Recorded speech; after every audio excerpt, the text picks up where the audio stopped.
Bună dimineața! S-a sculat și rața, s-a sculat și calul și-a început scandalul. Cine împlinește mâine 6 luni?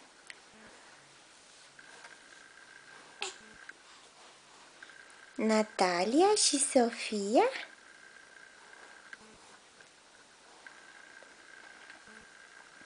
Să vedem.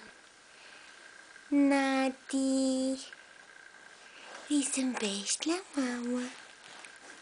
Îi zâmbești? Nu vrei să-i zâmbești?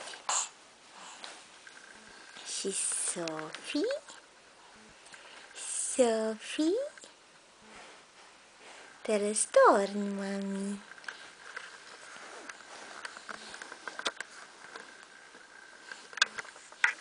E liniște?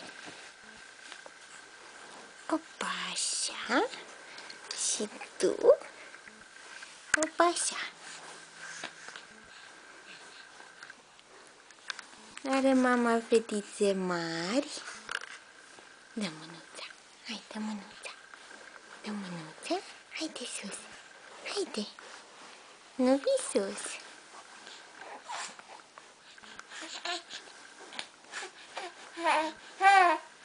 Aluneci, da, mami, aluneci. Aluneci dacă faci așa. Și nu mai stai bine în funduleț.